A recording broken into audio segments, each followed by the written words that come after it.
Muito bem. E colocar a chamada, a lista de presença, que a partir de agora vocês podem colocar no chat presente em minúsculas, sem espaços, para isso. Perfeito. Bom, enquanto isso vai acontecendo... Sim, Marcelo, pode falar. Ligar o microfone.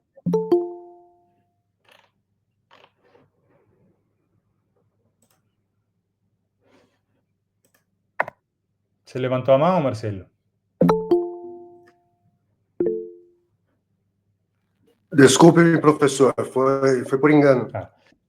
Então, eu estava falando dessa possibilidade de continuar como grupo de estudos e a gente dividir algumas tarefas. Aí, no caso, seria a oportunidade agora de rever esses 5 casos, né?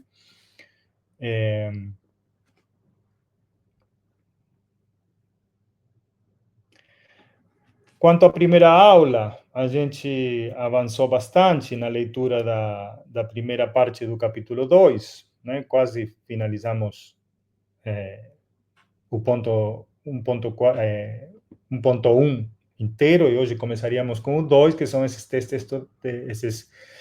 textos de Freud, que pelos e-mails, eu não sei se isso ficou claro, porque o primeiro texto, que a princípio está citado somente a versão em francês, referente a esses 5 casos, né? 5 psicanalises, o 5 psicanalise, o título em francês, que é citado pelo próprio Deleuze, né? Deleuze e Guattari, mas não tem referência a outras obras, né? Então, aí a gente foi, na última aula foi questionado isso, e nós buscamos as referências. Eu achei um PDF da versão em francês, mas só tinha um caso, o caso de Dora, e depois eu procurei nas obras completas cada um dos 5 casos, né? E é isso que eu enviei a vocês dessa forma, porque eles estão publicados dessa maneira, não estão todos no mesmo livro, né? Tem um que tem O Homem dos Ratos, tem outro que tem o caso Heber, tem outro que tem O Homem dos Lobos, o outro Pequeno Hans, e outro do Dora, que eu acho que também não está em PDF, ele está em um link. Mas esses textos são todos muito longos, né? Então, também, eu imagino que ninguém teve chance de ler tudo, né? Sempre tem alguém que consegue, mas é difícil, né? Mas se vocês procuram na internet, vocês vão achar resumos desses casos, né? Por exemplo, tem um site que chama Colunas Tortas, né? Vou colocar aqui. Esse aqui tem do Pequeno Hans, né? Que eu acho que deve ter de todos, né? Tem, bom, Wikipedia, basicamente também é só para ter uma ideia, né, do que se trata, e quem quiser pode ler todos os casos, né, esses 5 casos. Mas como eles só citam, não vão fazer isso, eles não vão trabalhar em cima desses 5 casos, vão fazer um denominador comum a todos eles, como a gente vai ver na leitura da parte do texto do Freud, dos 3 textos, porque tem mais 2, né? Fora esses 5 casos, tem o do Bate-se numa Criança e o do Análise Interminável. Então, são esses 3 textos que dão origem ao capítulo, não são os 5 casos. Os 5 casos estariam todos unidos no primeiro dos 3 textos. Tá? Aí o Aleph colocou o PDF do caso Dora, né? Então, eu já queria baixar agora, mas como está gravando e fazendo coisa, não vou mexer. Mas vocês podem fazer isso, baixar, né? Ter. Então, a gente precisa primeiro finalizar a leitura do capítulo do ponto 1, né? Como a gente estava fazendo. E eu queria só esclarecer isso antes de seguir adiante. Mas depois, na hora de iniciar os três textos de Freud, se tiver alguém aqui que quiser fazer um resumo de algum desses casos, né, claro, num tempo breve, né, também pode fazer, né? Eu acho que a gente, a partir daí, depois continua hoje ainda com a leitura do ponto 2.2, que são esses três textos de Freud. Tá bom? Tudo bem até aqui? Alguém quer perguntar ou falar alguma coisa? Isso. A presença está rolando, é só colocar presente no chat. Quem quiser falar, liga o microfone, ou levanta a mão. Eu posso falar o resumo em 3 minutos. Tá, então primeiro vamos fazer o seguinte, a Regina... Não, só para você saber. Não, tudo bem, ótimo, vamos fazer isso. Mas primeiro a Regina, que tinha lido o último ponto, né? A gente vai... Isso aqui foi um parêntese para organizar coisas que eu falei por e-mail. Mas agora a gente volta ao antiédipo. Uma coisa que eu falei que vocês têm que fazer é ter o texto à mão, né? Seja em papel ou seja no PDF. Né? Pode até pôr a tela no PDF, ficar no grupo e a gente ler, porque é disso que se trata esse curso. Né? Uma leitura do antiédipo, diretamente. Então, se a Regina estiver de acordo, eu vou pedir para ler novamente o ponto 214, na página 78, e aí a gente emenda o comentário, e antes de começar com o 2, a Flávia faz um resumo dos 5 casos em 3 minutos, né? Se isso é possível. Ok. Posso, então, começar a leitura, professor?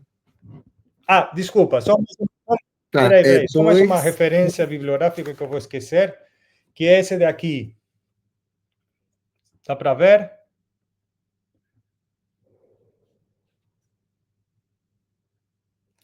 Esse aqui se chama De James, entre el capitalismo y la esquizofrenia. Está em espanhol. Eu não sei se eu falei disso, mas na Argentina eles publicaram muitas das aulas do Deleuze, quase todas. As aulas sobre cinema, as aulas sobre Foucault, as aulas sobre Spinoza, que na França não fizeram porque não tinham os direitos, mas não sei como eles conseguiram fazer a tradução, né? Eles fizeram um trabalho muito bom de tradução e tem, pela editora Cactus, vários volumes das aulas do Deleuze, que são as aulas que deram origem a esses livros, por exemplo, Mil Platós e o Antiédipo. E esse livro, em espanhol, que se chama De James, eu não sei se está em PDF, deve ter também, são as aulas, né? Então, para o Antiédipo e o Mil Platós são livros muito difíceis, na verdade. Todo Deleuze é sempre uma incógnita, um enigma, a gente não sabe o que ele quer dizer, justamente porque essa é a proposta, né? Como nós falamos, há livros intensivos, leituras intensivas que promovem conexões com outras coisas, com a própria vida, principalmente, não se limita a um estudo teórico e acadêmico, né? Eles querem que transformar as pessoas, transformar o mundo, tem esse objetivo, né? De alguma forma, e como são muito difíceis, as aulas, às vezes, ajudam. Né? Então, aí pelo índice, a gente encontra coisas como introdução à esquizoanálise, os fluxos, isso está mais voltado para o capítulo 1, né? Codificação e decodificação, mais relacionado ao antiédipo, massa, manada, édipo e contra-édipo, e o corpo sem órgãos, enfim, todas aulas do Deleuze que remetem justamente ao conteúdo do antiédipo e de Mil Platós. Tá? Eu queria lembrar dessa referência porque eu acho que no grupo a gente tinha falado, mas não lembro. Né? Então tá isso daí. Aí já colocaram o link também do PDF, a Lígia, né? É sobre, realmente. Bom, aí vocês baixem tudo, depois com esse material a gente vai trabalhando. Então, agora sim, desculpa, Regina, passo a palavra para você. Não, imagina. Bom, então, capítulo 2, 1.4, o abandono das máquinas desejantes, certo? Certo. Tá. Com a psicanálise passa-se o mesmo que com a Revolução Russa. Nunca sabemos quando as coisas começaram, irmão. Somos sempre obrigados a recuar um pouco mais. Com os americanos, com a Primeira Internacional, com o Comitê Secreto, com as primeiras rupturas que marcam tanto a renúncia de Freud, como as traições dos que rompem com ele, com o próprio Freud, desde a descoberta de Édipo. Édipo é a reviravolta idealista. No entanto, não podemos dizer que a psicanálise tem optado por ignorar a produção desejante. As noções fundamentais de economia do desejo, trabalho e investimento conservam sua importância, mas subordinadas às formas de um inconsciente expressivo, e não mais às formações do inconsciente produtivo. A natureza anedipiana da produção de desejo permanece, mas assentada sobre as coordenadas de Édipo, que a traduzem em pré-edipiana, em paredipiana, em quase-edipiana, etc. As máquinas desejantes estão sempre aí, mas só funcionam através das paredes do consultório. Através do muro dos bastidores, é este o lugar que o fantasma originário concede às máquinas desejantes, quando ele tudo assenta sobre a cena edipiana. Nem por isso elas deixam de fazer uma algazarra infernal, a tal ponto que o próprio psicanalista não pode ignorá-las. Mas sua atitude é, sobretudo, de denegação. Sim, tudo isso é verdade, mas apesar disso, não deixa de ser papai e mamãe. Está escrito no frontão do consultório: deixa tuas máquinas desejos à porta, abandona as tuas máquinas órfãs e celibatárias, teu gravador e teu pequeno velocípede, entra e deixa-te edipianizar. Tudo decorre disso, a começar pelo caráter inenarrável de cura, seu caráter interminal altamente contratual, fluxo de palavras em troca de fluxo de dinheiro. Basta, então, o que chamamos de um episódio psicótico, um clarão de esquizofrenia. Trazemos um dia nosso gravador ao consultório do analista. Stop. Intrusão de uma máquina desejante. Que tudo é subvertido. Quebramos o contrato. Não fomos fiéis ao grande princípio da exclusão do terceiro. Introduzimos o terceiro, a máquina desejante em pessoa. Porém, todo psicanalista deveria saber que, sob Édipo, através de Édipo e atrás de Édipo, é com as máquinas desejantes que há de se confrontar. No princípio, os psicanalistas não podiam não ter consciência do forcing, esforço, operado para introduzir. Édipo para injetá-lo em todo o inconsciente. Depois, Édipo se assentou sobre a produção desejante, apropriou-se dela como se todas as forças produtivas do desejo emanassem dele. O psicanalista tornou-se o cabide de Édipo, o grande agente da antiprodução no desejo. A mesma história que a do Capital, e seu mundo encantado, miraculado. No princípio também, dizia Marx, os primeiros capitalistas não podiam não ter consciência.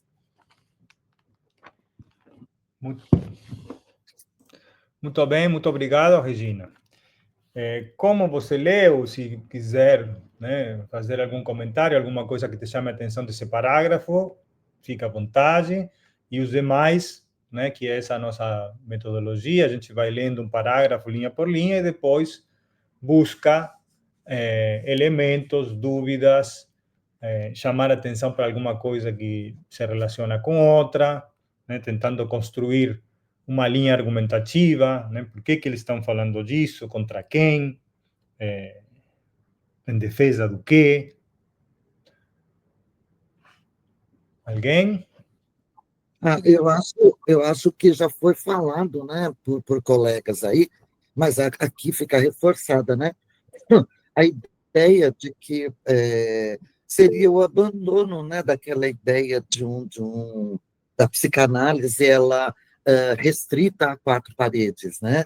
Então, é buscar esse entendimento, né, ver esse esquizo ou paranoico, seja lá o que for, né, além das quatro paredes, né? Porque, na realidade, é o que ele fala, todos nós, em algum momento, né, todos nós somos esquizos, né? E a nossa relação, ela se dá com a natureza, ela se dá com o outro, com as coisas da natureza, e não com quatro paredes e um divã, né? Perfeito. Acho que é isso. Com certeza. Obrigado, Regina. Madalena, você levantou a mão? É uma pergunta que me veio à mente, porque lendo esse trecho, pensei em Althusser e os aparelhos ideológicos e repressores, e aí eu queria saber se tem a ver ou se fui eu que fiz essa associação sem ter essa relação direta. Certo. E Inês também levantou a mão, eu vou passar a palavra para ela, depois eu tento retomar os comentários com as perguntas também. Sim, é um comentário desse texto que eu achei curioso, assim, quando ele coloca o inconsciente, quando ele fala em inconsciente expressivo. Então, é um trechinho aqui que ele fala. As noções fundamentais da economia do desejo, trabalho e investimento conservam sua importância, mas subordinadas às formas do inconsciente expressivo, e não mais à forma do inconsciente produtivo. Um pouco mais acima, ele tinha falado sobre o inconsciente na representação. Uhum. E aí ele até cita o inconsciente como uma encenação, como um teatro, né? E aí essa parte a gente entende bem, né? O inconsciente como um drama, uma tragédia. Isso é só um comentário. Achei curioso, achei legal. Mas é isso mesmo, tá? As três questões que vocês colocaram, os comentários, estão relacionados com alguma coisa que a gente pode pensar como personagens conceituais, né? Uma espécie de... O que eles mesmos criticam, né? A ideia de que Édipo é um personagem, mas aqui personagens conceituais que aparecem nos textos. Esse daqui é eu acho que tem quase todos do capítulo, porque é o último ponto e faz uma espécie de resumo, né? O próprio título do ponto, né? Abandono das máquinas desejantes. Esse é o primeiro alvo da crítica, né? Não é o problema da psicanálise, tem outros problemas, o analista, né? Mas o mais forte é ter abandonado aquilo que estava como fundo de qualquer inconsciente no sentido de um sujeito, né?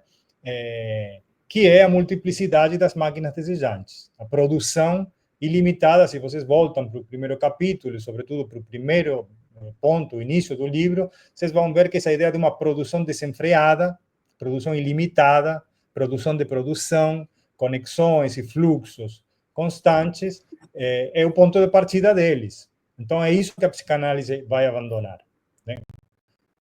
Tudo bem, você começa a criar uma teoria, a fazer análise, vai ótimo, mas quando abandona isso, aí não. Aí eles vão se levantar e apontar o dedo para esse abandono, né? A questão da Madalena, do Althusser, eu não conheço muito o autor, não tenho feito muitas leituras, mas é um autor marxista, né? Então, ele certamente tem relação e tem estudos sobre Deleuze, Guattari, Althusser, né? Mas aqui na linha marxista, que nesse texto, ela entra com, primeiro, a ideia de que Édipo é uma reviravolta idealista. Então, tudo que é idealista, querendo ou não, se vai opor ao materialista, né? Por isso, o ponto do último do capítulo 1 é uma psiquiatria materialista.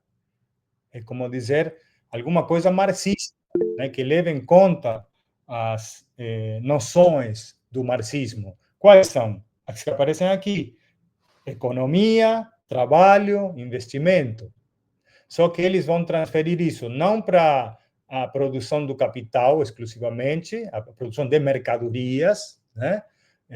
produção de mercadoria se troca por dinheiro. Inclusive está essa frase também, né? O psicanalista, que seria outro personagem conceitual, que é bastante atacado, né? Eu falo isso, você pode ter aqui muitos psicanalistas fazendo o curso, não é contra todos os psicanalistas, né? É contra uma linha da psicanálise que comete esse erro de abandonar uma multiplicidade que permitiria talvez outra realidade. Não se trata de uma discussão teórica para ver quem tem razão, senão que efeitos têm essas decisões ou essas supostas ciências, né? Ou até discursos que os seres humanos vão criando ao longo da história. Eu já vou passar a palavra para a Lígia, tá? Só um minuto. Bom, então isso quanto aos comentários de vocês, né?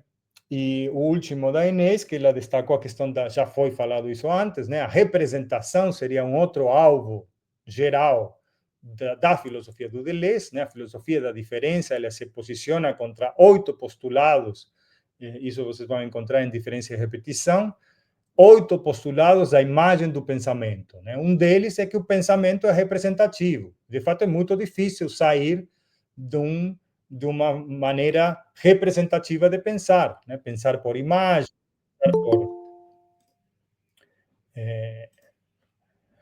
através de ideias, no sentido clássico, platônico, né? Por exemplo, ou cartesiano, né? Ele vai criar um outro sentido para a noção de ideia, né? Que vai trabalhar com outros conceitos que são o atual e o virtual, como que há um movimento dentro da ideia que nunca é uma coisa fechada. E permite, aceita, né? Acolhe a multiplicidade.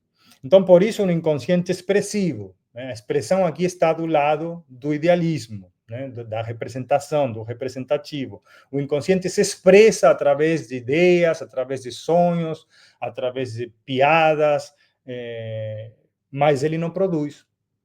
Ele parou de produzir, ele vai se tratar, né? Vai ter que refletir, né? Se curar, tá? Seguir uma outra linha que não é a do Esquizo, que é um outro personagem conceitual, né? O Esquizo, ele está aqui, primeiro, a noção de fantasma, né? Que também a gente vai ver ela no capítulo seguinte, e está já introduzida desde o capítulo 1 como fantasma de grupo, né? Mas aqui tem esse fantasma originário que seria o Édipo, né? E que mais? Bom, aqui no final do parágrafo, que está na página 79 ainda, o clarão de esquizofrenia, né? Que é essa cena? Eu não sei se ali já vou passar a palavra para ela primeiro, e depois eu retomo. Pode falar, Lígia. Oi, boa tarde. Vocês me ouvem agora? Me ouvem? Ai. Então, eu queria falar, não sei se procede, mas eu queria deixar eu falar depois, não vou falar agora. É que você mencionou, né, essa questão do materialismo marxista, em contraposição ao idealismo platônico, que é retomado por Freud, né? Então, acho que isso é bem o ponto, né, disso, né, que já se resume no próprio título, né, antiédipo, capitalismo e esquizofrenia. O que eu queria levantar, que eu não sei se procede nessa discussão agora, é mais uma questão semântica de qualquer outra coisa. Porque quando ele fala em inconsciente como fábrica, máquina desejante, produção, isso, para mim, remete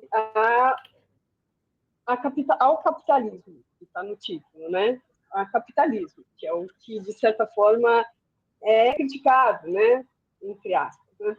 E, em contraposição, a questão do teatro e tudo, o que ele coloca como representação, né, em contraposição à produção, eu fico pensando assim, né, na origem do teatro, que surgiu de ritos pagãos e de festividades em homenagem a Dionísio e tudo, né, e que isso, na verdade, assim, está ligado a mito, né?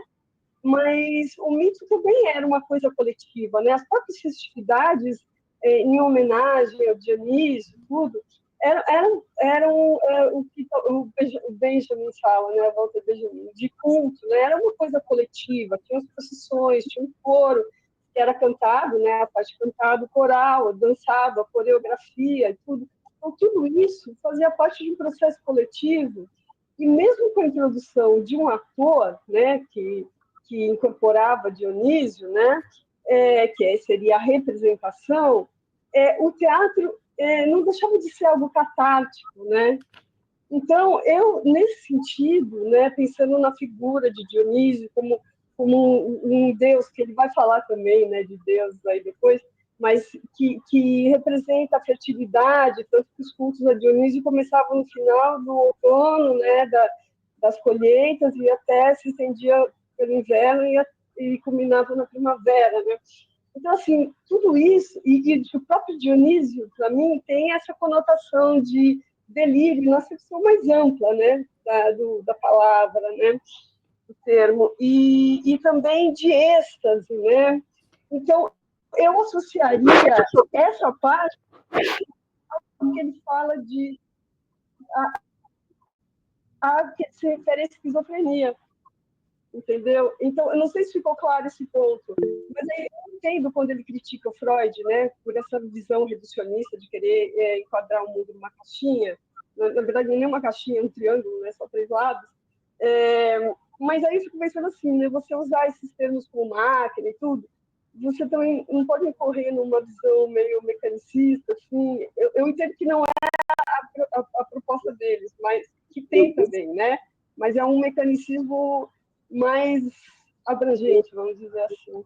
Então, não sei se procede isso, mas eu queria colocar. Desculpa, foi muito longo. Sim, não, perfeito, Lígia. Eu acho que eu já falei, inclusive, da mesma suspeita, né? Porque até agora eles não citaram, e o Deleuze conhece muito bem o Nietzsche, né? O Nietzsche faz, no livro que chama O Nascimento da Tragédia, essa crítica à passagem do teatro original, né, que não tinha distinção entre público, palco e público, né? Tinha um coro, as pessoas, elas, no tempo, atuavam, mas se expressavam num outro sentido que não é esse que está sendo criticado aqui, talvez seja uma expressão mais produtiva, né? E sim, com certeza há uma catarse ali, e o próprio método do Freud é catártico, né? Ele tenta provocar uma catarse nas pessoas para que se curem dessas fobias, dessas perversões ou comportamentos paranoicos, todos aqueles que ele trata nos 5 casos. Então, é muito pertinente a sua questão, seu comentário, né? E tem a outra linha marxista, que de fato também é uma transformação. Ele não está aplicando o marxismo de forma como uma espécie de... Tem um conceito que eles usam em Mil Platós, que é de cartografia, né? A diferença entre um mapa, como um calco, uma repetição do mesmo, e uma outra camada no mesmo território, né, no mesmo plano, que eles chamam plano de imanência, outras linhas, outras conexões. Então, o marxismo está aqui como uma dessas camadas para atenuar esse excessivo idealismo, ou esse excessivo... Aqui, vou já entrar na última parte do texto, né, quando há um ataque direto ao psicanalista, com a introdução de um terceiro, né, quando entra com a ideia do esquizo como um clarão, ou seja, o episódio psicótico não tem uma função negativa aqui, uma espécie de patologia, né? Embora nós saibamos que não é nada agradável passar por um surto psicótico, né? Até pouco tempo atrás e até hoje, por exemplo, a polícia podia matar um sujeito que estava nesse estado, né? Porque não compreendia, não conhecia, né? Hoje acho que é mais difícil, as pessoas têm uma noção, mas mesmo assim, se você precisa controlar ele, né? Porque é uma energia descontrolada. Mas aqui o caso não é tão violento. O que ele faz? Né? Ele liga um gravador. Então, corrompe o contrato. Né? Essa ideia de contrato, de pagamento em dinheiro, essa sessão de psicanálise também incomoda. Né? Que um pague e o outro receba.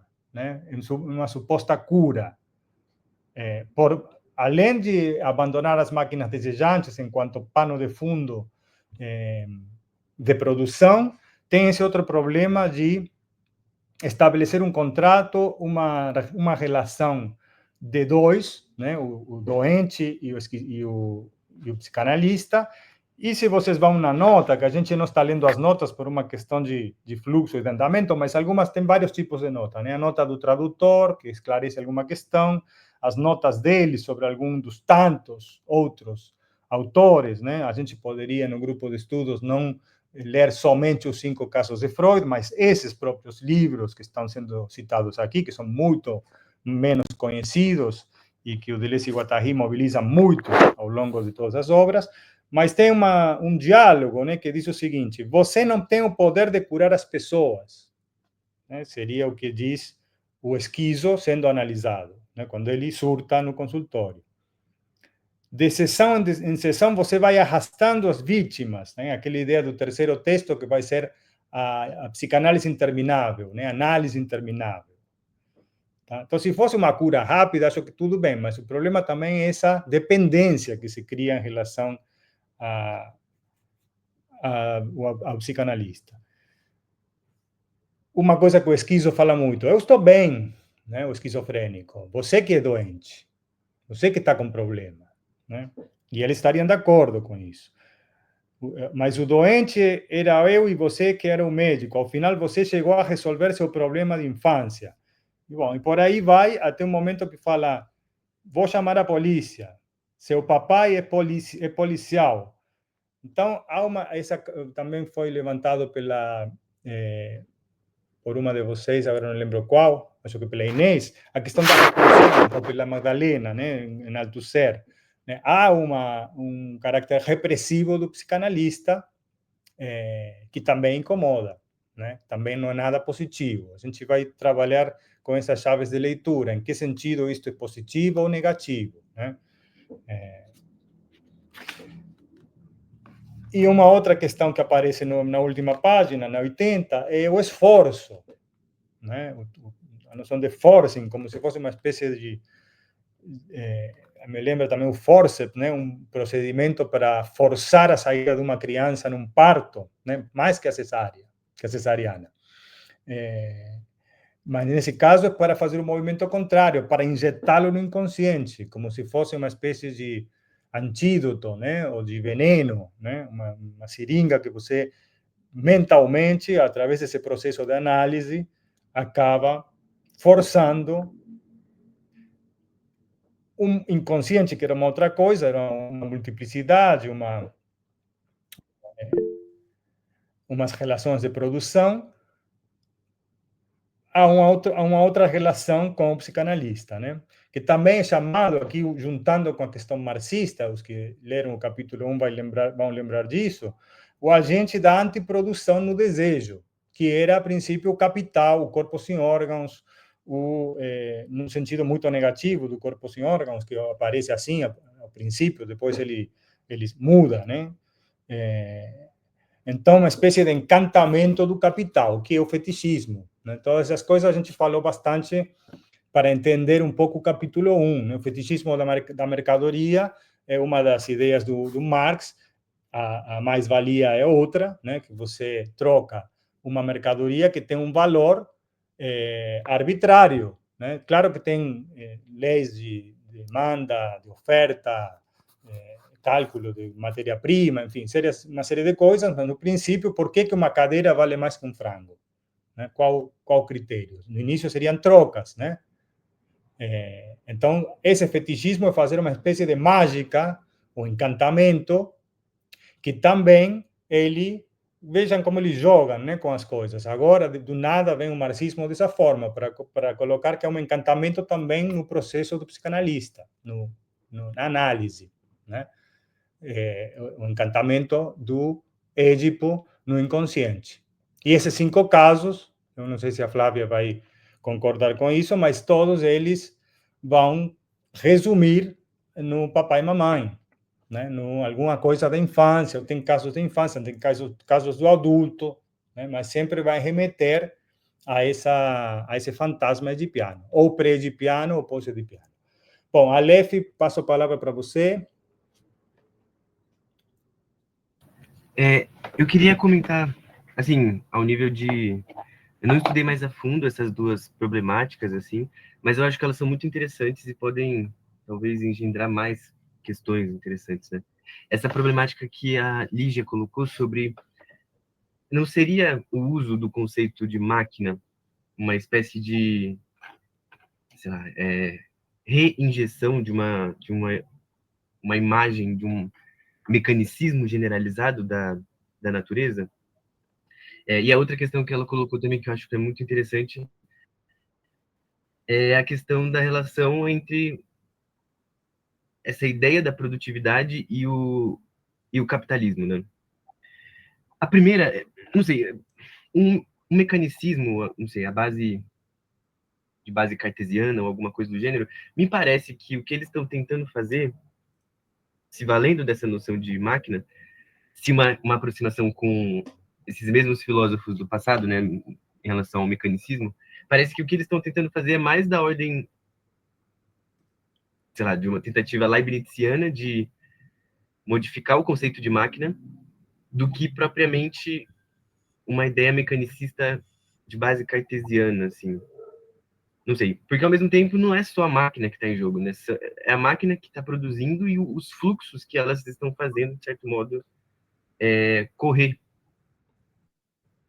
Não sei. Mas quanto à questão do mecanicismo e o desejo também, quanto o princípio ali envolvido. Eu acho que seria mais interessante uma aproximação com o que o Leibniz faz com o conceito de máquinas, quando ele vai falar sobre as máquinas naturais, né, que são máquinas maquinadas ao infinito. Não sei, me parece que se uma aproximação com o mecanicismo tem algum interesse, ela seria muito mais da ordem do que o Leibniz faz do que que, sei lá, Descartes vai fazer, né?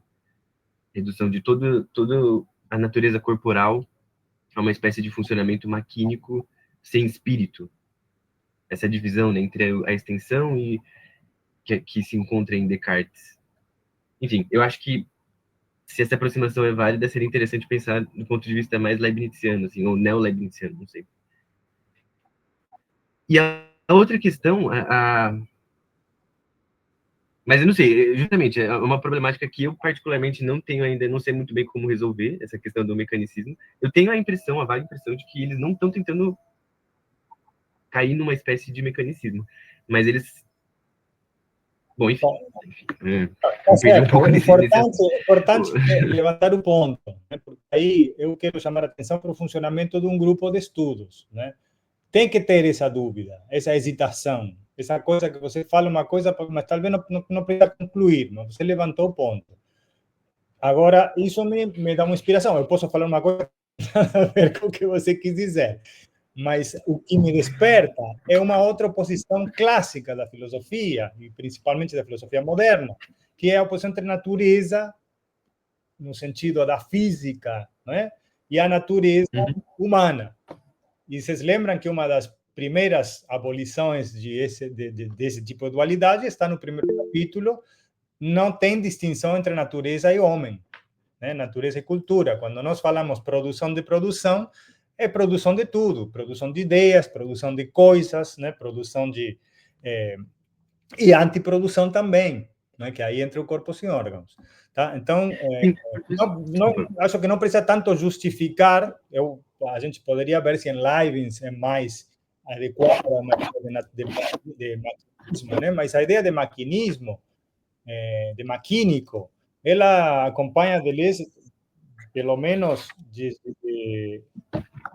bom, claro que aqui é na formulação principal, né, que junta, como vocês colocaram, máquina desejante. Então, o desejante é alguma coisa do humano que está articulado com a máquina no sentido de uma coisa artificial.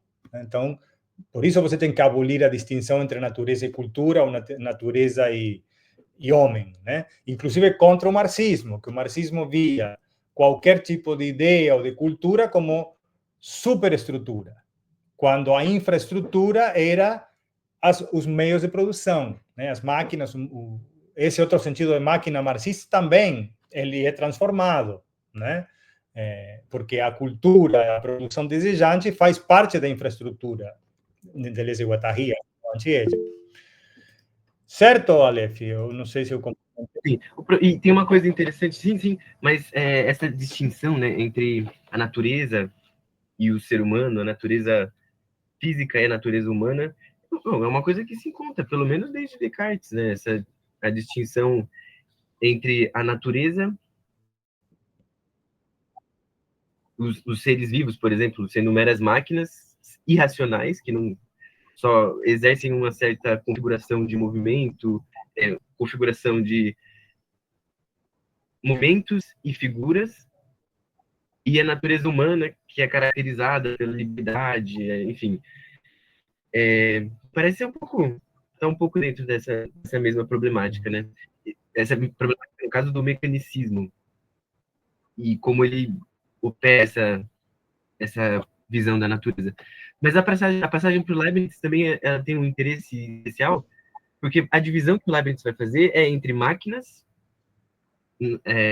artificiais, as máquinas que os seres humanos produzem, e as máquinas que ele vai chamar de máquinas divinas, as máquinas que Deus produz. Os corpos orgânicos, por exemplo, eles seriam máquinas, mas eles não seriam máquinas humanas, no sentido de que as suas mínimas partes são máquinas também. Não sei, pensando na constituição de corpo orgânico, uma célula seria uma espécie de máquina divina, mas ela mesma é maquinada por várias outras máquinas, várias outras partes internas, enfim. É toda essa imagem, esse conjunto de imagens que o Leibniz está trazendo à tona, né, quando ele fala das máquinas divinas e das máquinas humanas. Mas o Deleuze e o Guattari estão tentando abolir essa distinção, né, essa separação entre máquinas artificiais e máquinas naturais, enfim. E lembro também, não sei se foi o Eric que falou isso no primeiro encontro ou no segundo, né, da vida genérica, ou seja, que também no Marx tinha uma noção de uma vida no sentido da multiplicidade, eu entendi assim, né, da vida genérica. Claro que eles recortam isso e seria antimarxista, né, mas tem textos que buscam mostrar isso, né, que Marx também tem uma totalidade ou uma multiplicidade do conceito de vida, que aí você abole a distinção, o dualismo entre o artificial e o natural. Hoje a gente também precisaria também colocar limites para, no caso, a inteligência artificial, a inteligência natural. O problema ele não se esgota. Vocês veem que são categorias que depende de como você usa, ela tem um significado ou outro, né?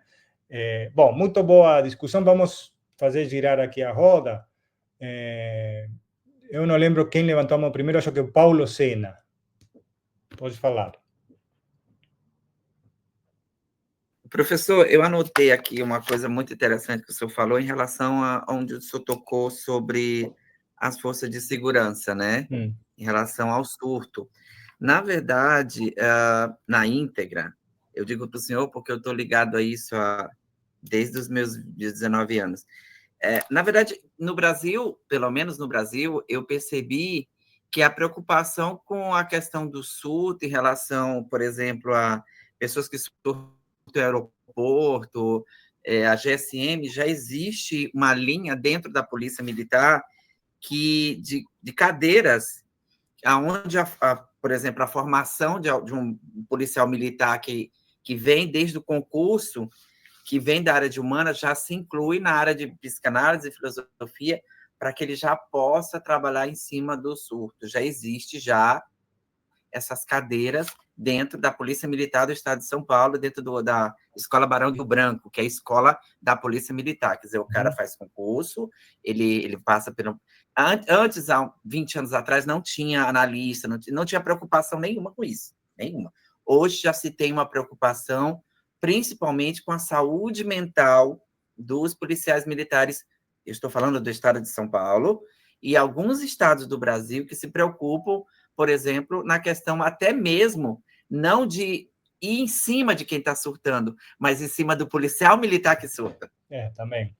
entende? Porque existem duas versões. Existe o policial e existe o indivíduo que surta. Então, a quantidade de... Então, assim, já existe um parâmetro dentro do regimento da Polícia Militar que diz claramente que se for enquadrado um policial militar num grau muito elevado de desequilíbrio emocional, ele é afastado das suas devidas funções. E ele passa por uma bateria de exame, tanto na saída quanto na volta, porque ele pode estar num grau muito elevado e não poder retornar ao campo. Uhum. E pode também, ele pode ir e voltar, se ele, dentro de um quadro psicológico, do lado psiquiátrico, ele comprovar que ele é capacitado para viver dentro daquela estrutura, porque eu convivi durante muitos anos com a GSM, com a Polícia Militar, e o que a gente percebe é um abuso mental em cima da função, entende?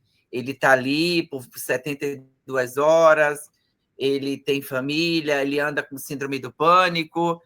Então, eu só estou dizendo isso porque eu amei a sua referência em relação à questão de segurança, porque as pessoas elas publicam muitas coisas na internet falando dos policiais militares, mas as pessoas não se preocupam com a saúde mental do policial. A acusação é mais de um lado, aonde o poder público, que é um representante do poder público, é o representante do Estado, né?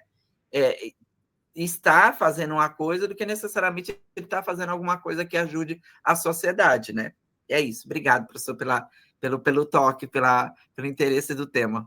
Perfeito, Paula. Muito obrigado, porque, de fato, né, tem os dois lados, a gente tem que observar o fenômeno nesses aspectos, né, tanto eu me referia talvez a um paciente não diagnosticado, uma pessoa comum que anda por aí, um dia teve seu primeiro surto e ele começa, como você falou, num aeroporto, em algum lugar, e antigamente as forças policiais não tinham conhecimento, nem as pessoas tinham conhecimento. O que se falava? É um louco, o cara pirou, né? E hoje temos muitas doenças mentais, não necessariamente, algumas são mais perigosas, são mais evidentes para a sociedade, outras para o próprio indivíduo. Mas dificilmente a gente se coloca no lado, como você fez agora, do policial, né? Que ele tem que lidar com o outro e consigo mesmo, né? Entretanto, também a gente precisa destacar que não precisa ser um caso de esquizofrenia, né? Aí a gente pode ser um pouco mais crítico e dizer, por exemplo, o racismo ou abusos de poder, né, que a polícia tem porque está nesse lugar, né? Então a gente chama atenção sempre para o aspecto repressivo da polícia, né, que é o que aparece nessa nota, que o psicanalista tomaria o lugar de um policial no sentido de ser repressivo. E Freud tem nomes para isso. E quando alguém surta, professor, quando alguém surta, a primeira coisa que a pessoa faz não é chamar o médico, não o psiquiatra, não é chamar a polícia. Teve, falando talvez 20, 30 anos atrás, casos de morte, né? Muitos, né? Da polícia bater até matar, né? Porque a pessoa não para. O esquizofrênico, ele, uma vez que se desencadeia o brote, ele tem uma energia superior, né? Não é comum aquilo. Enfim. Regina, mais uma vez, a gente vai continuar com o texto, tá?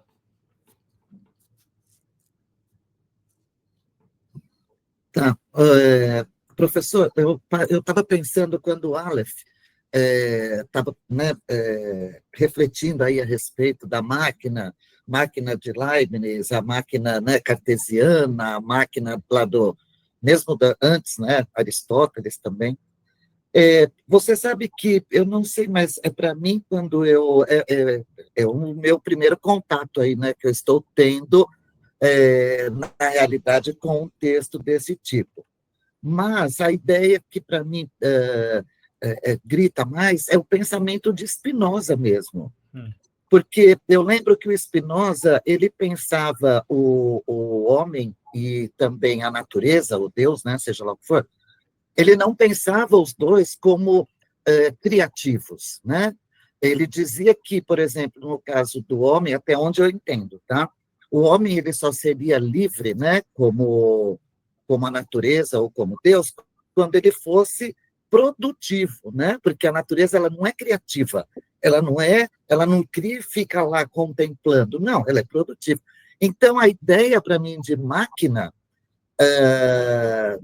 enquanto produção, me remete, assim, mas muito fortemente ao pensamento de Spinoza. E no capítulo 1.1, quando ele fala da produção desejante, ele já começa assim: há máquinas em toda parte, máquinas de máquinas, com seus acoplamentos e suas conexões. Isso, para mim, é Spinoza. Né? Depois, aonde mais que me chamou a atenção também? Por exemplo, no capítulo 1.1, quando ele fala do passeio do esquizo, né, que ele critica aquele modelo, né, do neurótico que fica lá deitado no divã, em favor do passeio do esquizo que vai para a natureza. É esse contato, né, essa imanência da natureza naturante na natureza criada e vice-versa, que é o passeio do esquizo, né? Então, eu não sei, para mim, a máquina eu vejo muito como uma máquina spinoziana. Muito bem. Excelente também a reflexão. Não se trata aqui também, o jogo não é ver a qual filósofo moderno a noção de máquina se assemelha mais. Eu acho bom que vocês tenham essas leituras intensivas, né, que dariam lugar a um projeto, a um texto, a um artigo, né, para defender essa ideia. Certamente em Spinoza tem uma distinção que já foi falada nos nossos encontros lá na USP, a distinção entre natureza naturante e natureza naturada, tá? Mas ainda está falando da natureza, né? A questão é fazer a abolição da distinção entre natureza e natureza humana, né? Que isso seja pensado, como também deve aparecer em Spinoza, mas não tanto quanto aqui, ou na filosofia contemporânea, a noção de processo.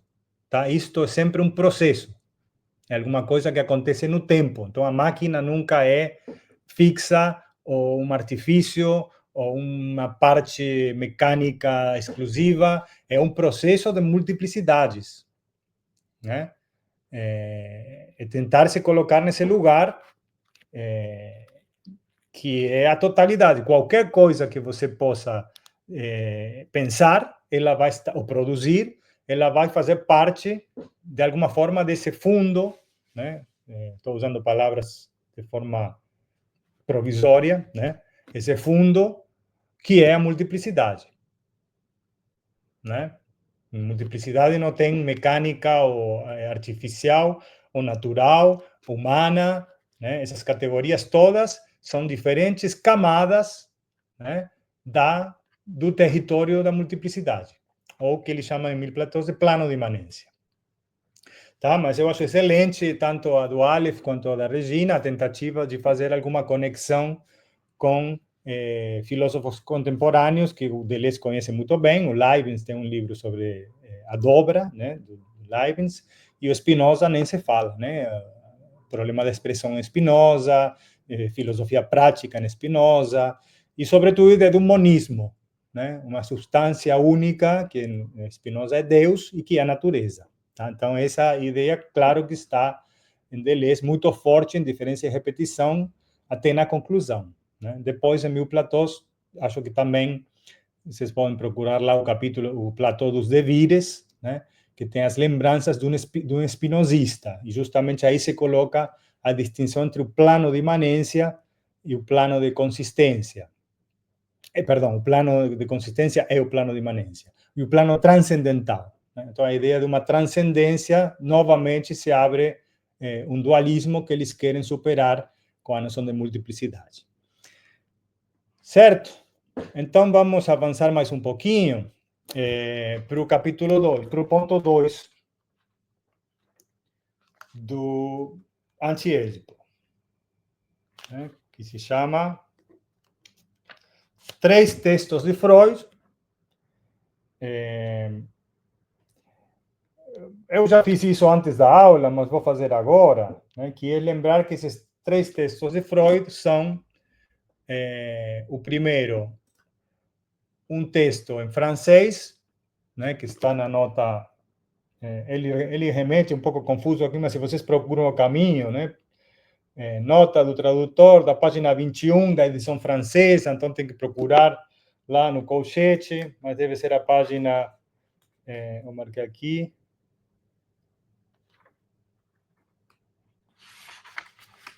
Perdi o papelzinho.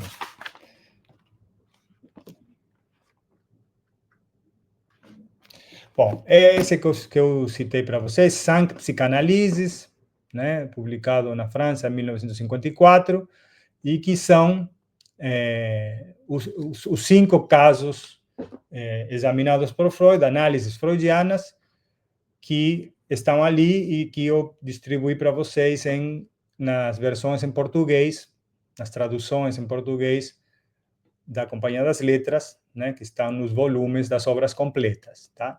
O segundo texto do Freud é Un enfant est battu, né, que é esse bate-se numa criança, que também está num dos volumes das obras completas. E o terceiro é Analyse terminée, Analyse interminável, que também eu enviei em PDF, né?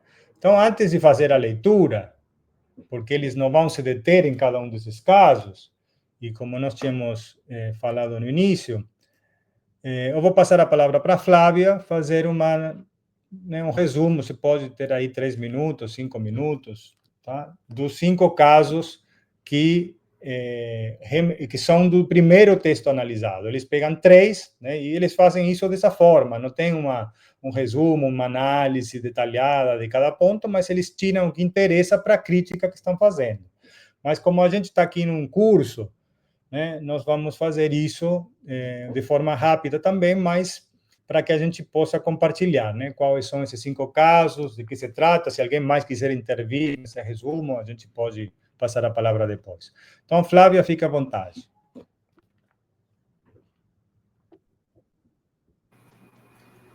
Eu me interessei porque quando eu fiz a leitura na última aula, eu não tinha sequer noção de quais eram esses casos, então eu fiz uma pesquisa e naquele PDF, o Cinq Psychanalyses, tinha só o primeiro, o Dora, então eu fiquei pesquisando os outros. Então, naquele texto são 5 casos, de fato o pivô central é essa triangulação papai, mamãe e eu, né? Então, tudo ele vai arranjar uma explicação edipiana. O primeiro caso, que é o caso da Dora, ele tratou dessa paciente, era uma jovem de 18 anos, ele tratou ela no ano 1900. Ela era uma jovem de uma família abastada, inteligente, culta, a família dela tinha muito recurso material e ela tinha muito sintoma de dor de cabeça, tosse, problema de choro, frequentemente ela tinha desmaio, crise de choro, e ele caracterizou ela, então, de histérica. Durante as análises, tem sempre esse cenário sexual, e ele achava que ela tinha uma conformação com a mãe dela, que era a Madame K. Então, ele achava que ela tinha desejos de maneira homossexuais, familiares ali com a mãe, se culpava de desejar a mãe. Ela, ao longo do tempo, ela manifestou uma transferência com o psicanalista, ela começou a buscar no Freud a figura do pai, ela começou a desejar o pai, tinha sentimentos românticos e sexuais pelo psicanalista, e Freud detectou isso como se fosse uma transferência do pai.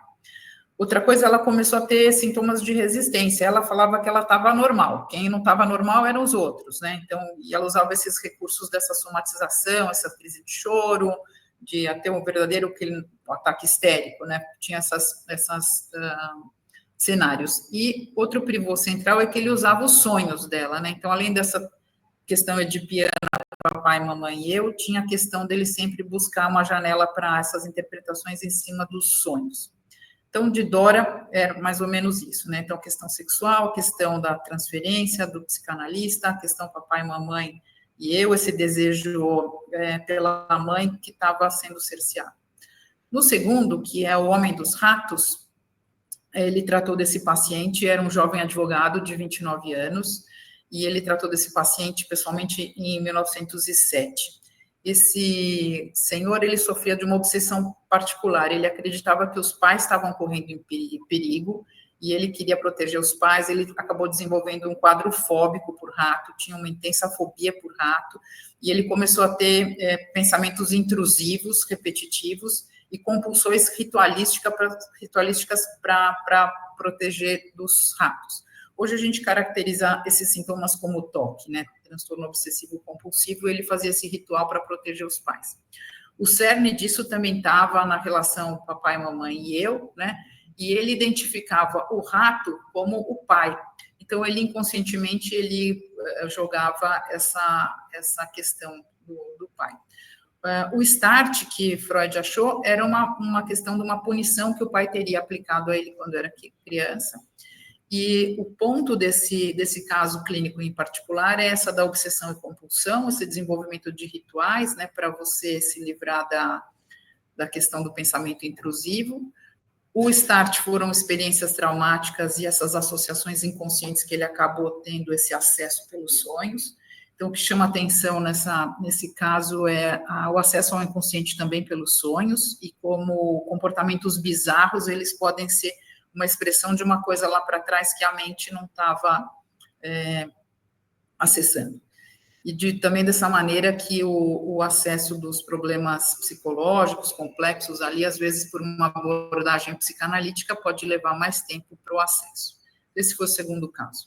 O terceiro caso é o Homem dos Lobos. Esse talvez seja um dos casos mais famosos. Ele tratou um jovem senhor de 23 anos, que era de família russa, foi tratado por Freud pessoalmente em 1910, e esse moço apresentava uma fobia intensa por lobos, e tinha uma obsessão por uma cena de livro, no qual o lobo devorava as ovelhas. O lobo era branco, as ovelhas eram brancas, tinha todas aquelas ovelhas, ele tinha sonho recorrente com isso, ele fazia desenhos com isso, e talvez essa questão de lobos, pelo fato da família dele ser russa, isso acaba tendo um cenário mais prevalente, mas isso era uma história infantil também que ele tinha essa recorrência. Então, essa fobia intensa de lobos era uma transferência, ele fez uma obsessão por uma cena na qual o lobo devora a ovelha, teria um cenário onde esse moço, ele presenciou uma relação sexual dos pais, e aquilo, como ele era muito pequeno, ele entendeu que era uma violência do pai contra a mãe. Ele também tinha um desejo em relação à mãe, tinha uma relação muito difícil com o pai, e ele tinha uma sensação de culpa e ansiedade em relação à sua própria sexualidade, e ele não conseguia deslindar isso, né? Então, de fato, essa experiência traumática da infância dele estava a ver com ele ter testemunhado o ato sexual dos pais. Também esse moço desenvolveu uma obsessão, uma coisa de ritualização, e essa questão da própria sexualidade, ele não estava ali muito bem trabalhado. Nesse caso, dos três que eu falei até agora, é o que o complexo de Édipo está ali muito, muito violento, né? Ele ilustra essa conformação do complexo de Édipo, de desejar a mãe é uma das ovelhas, o pai é o lobo, ele tem desejo dele ser aquele lobo, mas ele tem culpa com isso, sente um ciúme da mãe, tem um problema com o pai. Nesse cenário também começa a aparecer as questões da repressão, como experiências traumáticas de repressão, coisas que foram reprimidas, elas influenciam o comportamento das pessoas, e essa teoria psicanalítica também de acessar esses conteúdos e os conteúdos dos sonhos. O quarto caso que eu vou falar é o presidente Schreber. Esse não foi tratado pessoalmente por Freud, mas ele teve acessos aos escritos de Daniel Paul Schreber, que era um juiz alemão bastante condecorado, uma pessoa bastante próspera, de sucesso, e ele foi diagnosticado como esquizofrênico e internado por um tempo no hospital psiquiátrico. Por isso fala presidente Schreber, porque era um nome muito corriqueiro para quem era um juiz de carreira bem-sucedido, tinha uma conformação de, às vezes, chamar de presidente, alguma por uma referência, autorreferência nesse surto esquizofrênico, um pouco porque o cargo ali, a palavra é símile a juiz, né? Então, ele tinha alucinações, ele tinha delírios, ele tinha pensamentos desorganizados, ele tinha falas desconexas. Ele escreveu o livro que chama Memórias de um Doente de Nervos, na qual o Freud se baseou para fazer esses estudos. Então, não tendo tratado ele diretamente, ele analisou essas notas em 1911. Coloca-se notas psicanalíticas sobre um relato autobiográfico de um caso de paranoia. Esse é o paper que o Freud escreveu em cima de analisando as memórias de Schreber. A base daquilo também, Papai, Mamãe e Eu, essa paranoia está por uma repressão de desejos homossexuais de Schreber. Nessa esquizofrenia, ele vê uma dissociação necessária do paciente para tolerar a condição de repressão. Isso se expressa com alucinações, delírios, pensamentos desorganizados. A paranoia é um exemplo que ele coloca ali como esses delírios de perseguição e grandeza, que também tem a base em conteúdos que não foram trabalhados, conteúdos sexuais de repressão. Com a psicanálise, ele consegue acessar esses conteúdos também com sonhos, ou no caso do Schreber, como não foi paciente dele, não foram sonhos, foram os escritos. E nesse, a repressão dos desejos homossexuais como a base desse transtorno. O quinto e último caso que ele analisa é o caso do pequeno Hans, que foi um menino de 5 anos, que ele pessoalmente cuidou em 1909, e Hans sofreu uma fobia intensa de cavalos, e ele tinha ataques de pânico. Hoje em dia, isso seria chamado de síndrome do pânico, né? O pai do Freud procurou para tratar a criança, então ele nos coloca que essas fobias, elas são, às vezes, acessadas mesmo em pacientes muito jovens. Esse tinha 5 anos, esse menino. O conteúdo estava ali por uma ansiedade de castração, que era o resultado da repressão dos desejos incestuosos em relação à mãe. Então, diferente dos outros casos, ele coloca esses quadros fóbicos e o ataque de pânico como um medo irracional de um objeto ou de uma situação, ansiedade de castração, também por os jovens meninos que têm essa questão mal trabalhada do complexo de Édipo, porque eles têm desejos incestuosos em relação à mãe e uma necessidade de abolir o pai, e que esses conteúdos são possíveis mesmo em psicanálise infantil, porque essa formação desse triângulo edipiano, ela tem uma base já muito jovem na construção da psique. Então, esse é o resumo que eu fiz dos 5 casos ali do primeiro momento. Muito bom, excelente, Flávia. Que bom ter uma aluna como você, aplicada, né, que fez realmente, bate palmas, né, fez a tarefa nesse tempo recorde, né, porque se tivesse falado isso um mês atrás, tudo bem, mas foi de uma semana para outra. Antes de passar a palavra para o Flávio, eu também ia fazer o que o Aleph fez aqui, né, de colocar... O que aconteceu? Teve uma queda aqui. A referência do Platão, um só ou vários lobos, que eles comentam justamente esse caso do Homem dos Lobos em 1000 Platós, né? Justamente buscando uma ideia de um inconsciente mais vinculado à multiplicidade que a uma camada da personalidade e tal. Bom, a gente vai continuar a partir desse resumo, mas antes disso, para quem se interessa também por psicanálise, tem esse site que com podcast e vídeos. Deixa eu ver se eu consigo pegar ele aqui. Não sobre esses casos, mas sobre toda uma espécie de curso de psicanálise, porque a psicanálise não é um... Estou com um problema aqui com o chat.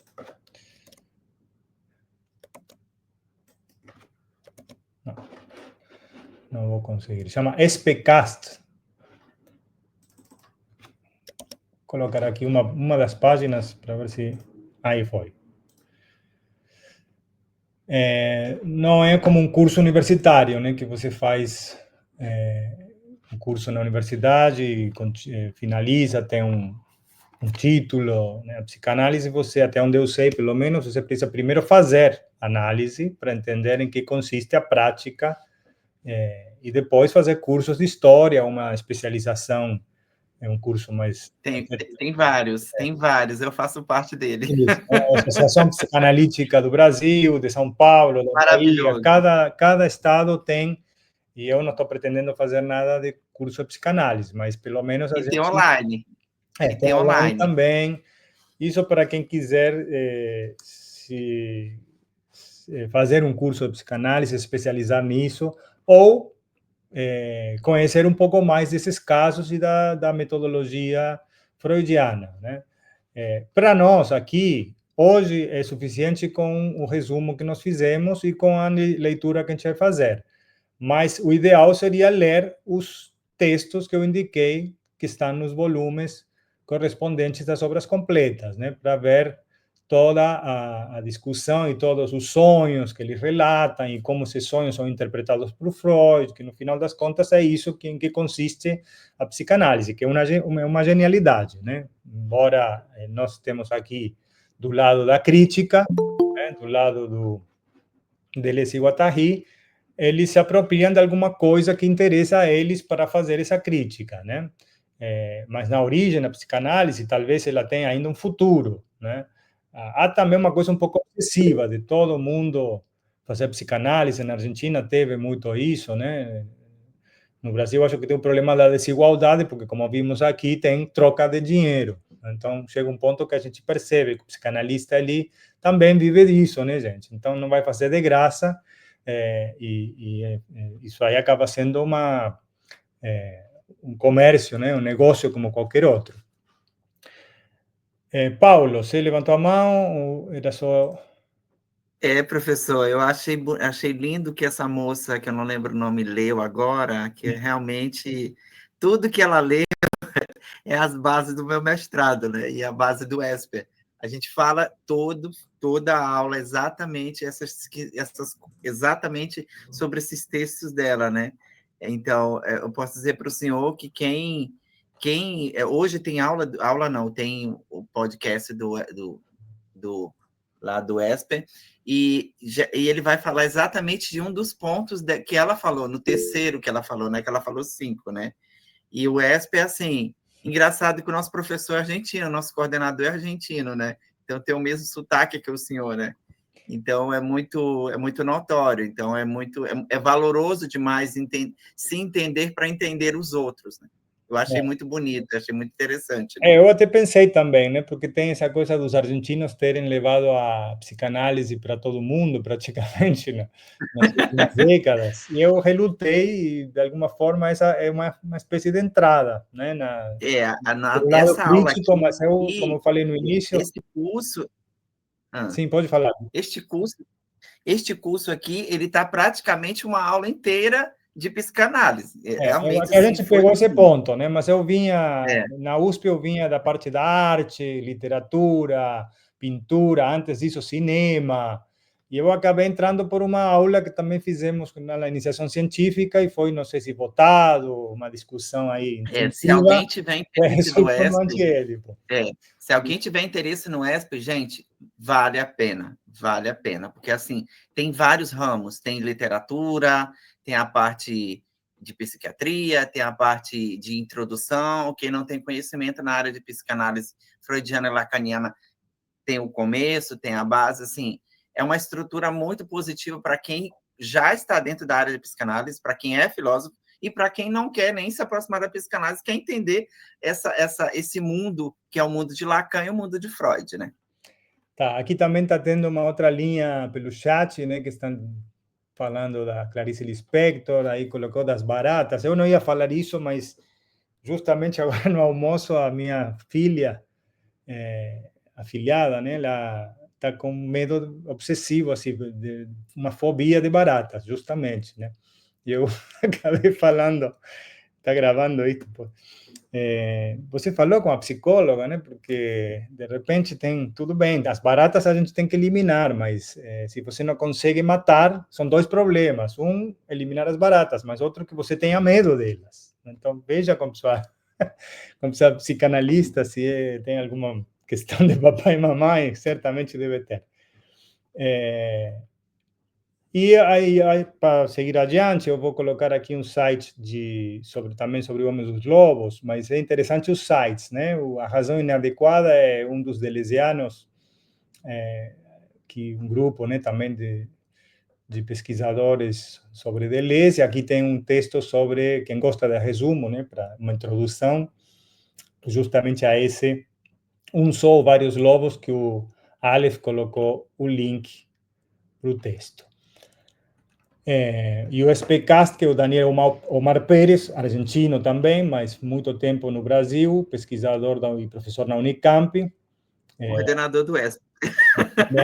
Estamos falando da mesma pessoa. E quem sabe eu vou fazer um pós-doutorado lá com ele na Unicamp. Lá para 2000 e não sei quanto. Bom, gente, vamos voltar ao trabalho, porque o tempo vai passando. Flávia, excelente o seu resumo, tá? Eu te agradeço mais uma vez e gostaria que todos também tomassem como exemplo, porque é isso que faz que vocês aprendam mais, né? Como eu falei desde o início, não sou eu que vou aqui contar, mas a pesquisa que cada um faz, o envolvimento que cada um de vocês tiver, tanto com a linha central do trabalho, que agora é psicanálise, em outro momento foi marxismo, e vamos ver onde que isso vai dar, quanto qualquer das linhas que foram colocadas, né? Às vezes são coisas não centrais, mas que podem abrir caminhos, depende do interesse de cada um.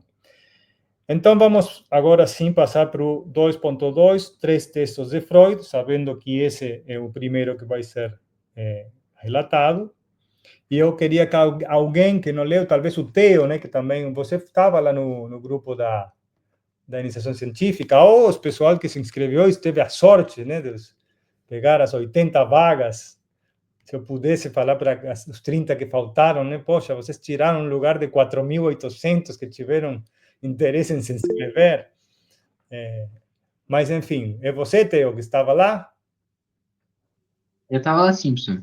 Estava lá sim. Está caladinho aí hoje, mas pode fazer a leitura do 2.21, por favor? Perfeito. 3 textos de Freud. A edipianização. Esmagamento do delírio do presidente Schroeder. Em primeiro lugar, vê-se facilmente que o problema é prático. Ele diz respeito às causas e delineia precisamente no momento em que Édipo não recebeu ainda sua plena formulação teórica, como complexo nuclear, e leva uma vida marginal. O fato da análise de Schroeder não ocorrer em vivo, em nada suprime seu valor exemplar do ponto de vista da prática. Ora, é nesse texto de 1911 que Freud encontra a questão mais temível. Como ousar reduzir ao tema paterno um delírio tão rico, tão diferenciado, tão divino como o do presidente, levando-se em conta que, em suas memórias, Schreber só faz referências muito breves à memória que tem do pai? Por diversas vezes, nota-se no texto de Freud a que ponto este sentiu a dificuldade. Primeiramente, parece difícil assinalar como causa da doença, ainda que ocasional, um impulso de libido homossexual dirigido à pessoa do médico Flash. Mas, quando substituímos o médico pelo pai, e encarregamos o pai de explicar o Deus do delírio, nós mesmos sentimos grande dificuldade em seguir essa ascensão, pois lançamos mão de direitos que só se podem justificar pelas vantagens que trazem do ponto de vista de nossa compreensão do delírio. Todavia, quanto mais Freud enuncia seus escrúpulos, mais os repele, mais os varre com uma resposta segura. E essa resposta é dupla. Não é minha culpa se a psicanálise é testemunho de uma grande monotonia e reencontra o pai em toda parte, em Flesch, em Deus, no sol. A culpa é da sexualidade e o seu simbolismo obstinado. Por outro lado, não é surpreendente que o pai retorne constantemente nos delírios atuais sob as formas menos reconhecíveis e mais ocultas, pois que ele sempre retorna em toda parte e de maneira mais visível nos mitos antigos e nas religiões, que exprimem as forças ou mecanismos que agem eternamente no inconsciente. Devemos constatar que o presidente Schreber não conheceu apenas o destino de ter sido sodomizado enquanto vivo pelos raios do céu, mas também o destino de ser póstumamente edipianizado por Freud. Palavra alguma é retida do enorme conteúdo político, social e histórico do delírio de Schreber, como se a libido nada tivesse a ver com essas coisas. São invocados apenas um argumento sexual, que consiste em soldar a sexualidade ao complexo familiar, e um argumento mitológico, que consiste em impor adequações da potência produtiva do inconsciente e das forças edificadoras dos mitos e da religião. Muito obrigado, Theo. Você quer retomar algum ponto ou chamar a atenção para alguma questão ali? Eu acho que a única coisa que eu retomaria, é só uma observação, que o Deleuze começa Deleuze e Guattari parecem aqui estar atentando para esse ponto um tanto quanto empobrecedor da psicanálise em algumas análises, principalmente na questão do Schreber, né, que é reduzir tudo ao triângulo e à mitologia edipiana. Parece que eles começam a atentar para esse fator aqui, na minha percepção, pelo menos. Com certeza, né? Isso é o principal, né? O abandono das máquinas desejantes é abandono de qualquer investimento da libido em outra questão que não seja, ou seja, no campo social e não no triângulo familiar. Então, a crítica ela se mantém com esse primeiro caso, que como a Flávia já fez no resumo, né? E aqui está indicado o livro do Schreber, não é um caso de ao vivo, né? Mas isso não, eles dizem que não atrapalha, né? Pelo fato de ser escrito, né? As memórias de um doente dos nervos, né? É o título do livro que eles analisam. O Freud analisa um livro, no caso. Bom, eu não vou falar, vou passar a palavra aqui para a Flávia primeiro e para o Lucas, que levantaram a mão.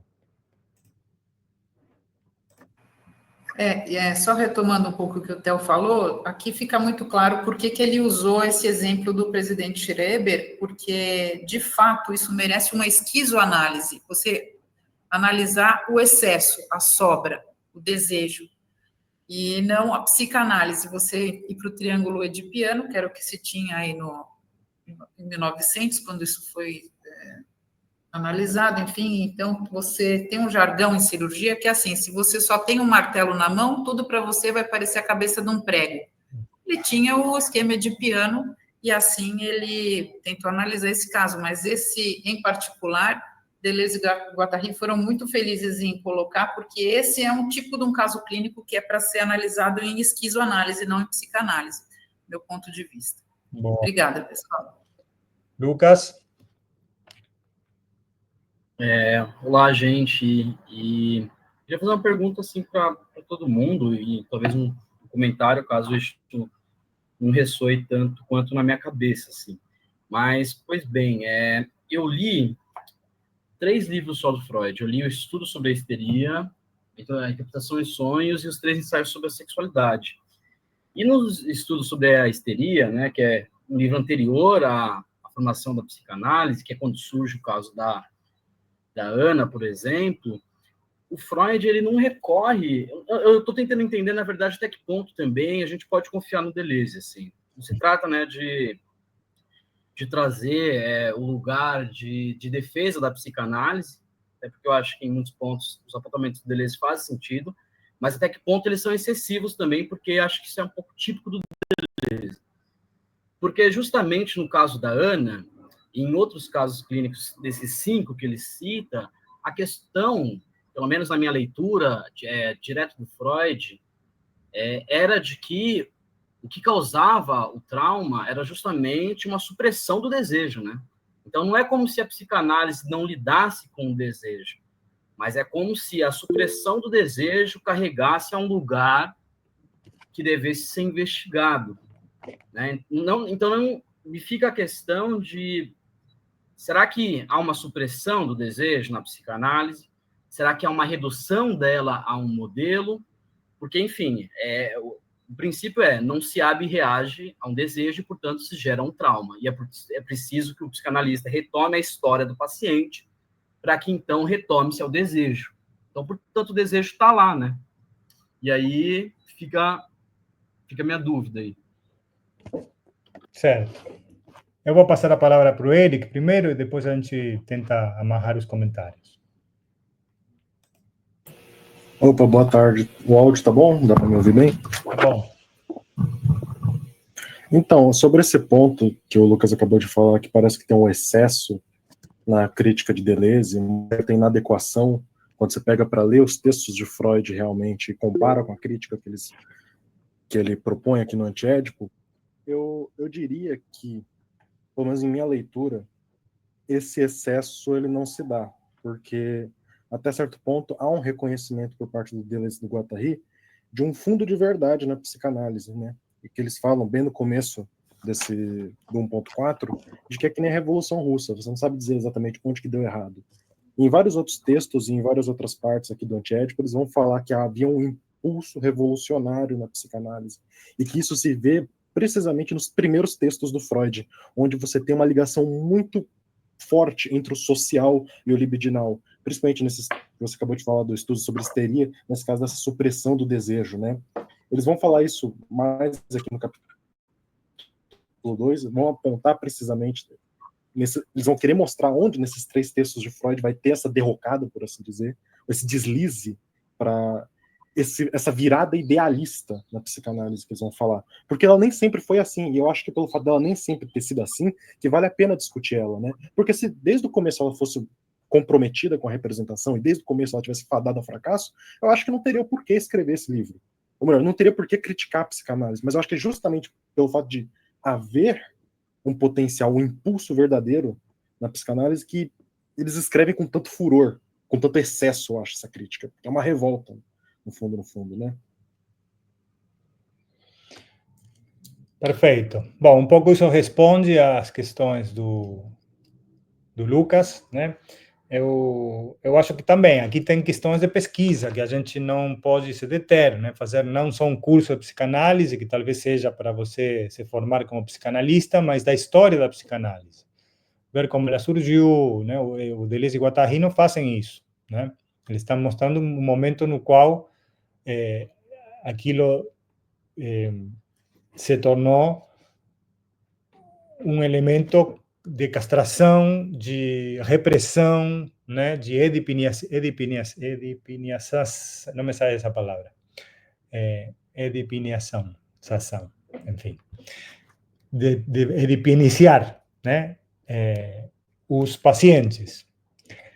E também uma questão levantada pelo Lucas, que eu acho interessante, o ponto de vista que a gente adota. Nós seguimos aqui nesse curso, nesse seminário, o Deleuze e Guattari. O nosso objetivo é entender a argumentação deles, né? E, portanto, isso nos coloca como aliados, né? Aliados da crítica, de alguma forma também contra a psicanálise, contra Freud, contra Édipo. Nós assumimos esse lugar ou tentamos nos colocar nesse lugar para poder entender aonde que eles vão chegar depois, né? Mas isso não implica que não haja resistência, né? Que por momentos você fala, não, mas espera aí, será que não é exagerado falar disso? A psicanálise curou muita gente, cura muita gente, ela tem um aspecto positivo. Tá? Então, esses são pontos de vista, mas a gente não vai assumir isso agora, porque o nosso percurso vai das mãos dos autores do livro, né?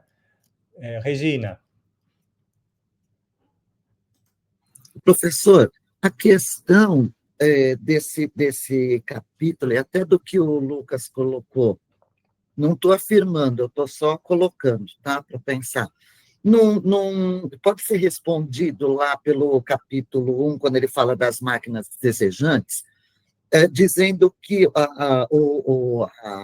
a reivindicação desse livro é por uma psiquiatria materialista, né? Então, quando, por exemplo, se faz, que nem o caso aí do presidente Schreber, né? Eu acho que o que está se buscando é justamente uma ruptura com essa coisa do eu consciente, daquele eu interno, e pensar, né, em como entender um caso como esse, relacionando, né, a máquina como um todo, né, a máquina social, a máquina histórica, não só a máquina familiar. Eu não sei, eu entendo como sendo isso. Com certeza. Vou passar aqui a palavra a Lígia para depois também eu retomar uma parte aqui do texto. Eu não sei, na minha visão, né, quando ele fala, quando eles dois, né, se referem à questão do desejo, né, eles falam sobre a falta, né, que isso daí teria como origem, no meu entender, aquela questão platônica, né, que o Platão retoma de um ser de um ser hermafrodita, né? Ou seja, da bissexualidade, que Zeus, por esse ser hermafrodita ser um ser que teria poderes excepcionais, então Zeus separaria, né? Então haveria uma cisão entre os dois sexos, né? E a partir daí o Freud explicaria o desejo, né? Não só o Freud, sei lá, enfim, mas se explicaria o desejo como uma falta, né? E o que o Deleuze e Guattari colocam, pelo menos no meu entendimento, é que o desejo não é a falta que propicia o desejo, que desencadeia o desejo, mas que o desejo, a máquina desejante, nesse fluxo, né, de conectar e cortar, etc., ela gera essa própria, o que seria essa falta, entre aspas. Isso no meu entender. Sim, muito acertado, né? A questão, acho que isso aí, se eu não falei, deve ter sido na aula passada, nos primeiros seminários, sobre o banquete, né? A ideia do banquete de Platão, que tem essa hermafrodita e o poder de um ser bissexual. Mas isso ali não sei se está agora. Eu quero voltar para o texto para a gente poder encadear alguns argumentos, né? Então, a questão do Édipo e da família, ele corresponde ao primeiro argumento, que chama argumento sexual, certo? E tem outro argumento que entra aqui, que vai ser desenvolvido também. Qual é? De um lado, a questão da sexualidade, que remete à família, tudo que nós vimos agora. Mitológico, né? Exatamente, a questão da mitologia, das religiões, porque o Édipo também é uma história mitológica, né? Uma peça teatral, o inimigo, talvez, do próprio Freud, né? Colocando, como o Lucas falou, vamos nos colocar também um pouco no ponto de vista do Freud, eram as religiões, né? Que elas também castravam muito mais do que a psicanálise, e a psicanálise, talvez, nesse sentido, era liberadora, né? Da religião e do mito. Mas o Deleuze e Guattari vão mostrar que não, que fazem o mesmo, né? De certa forma, fazem o mesmo. Por isso que aí a gente poderia passar para a leitura do 2.2, tá? Se não tiver mais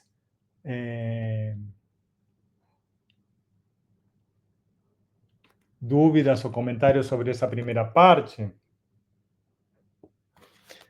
Pode ser, tá? Alguém que não seja dos grupos, dos meus alunos, que seja um sorteado e queira fazer o exercício de leitura e análise, comentário.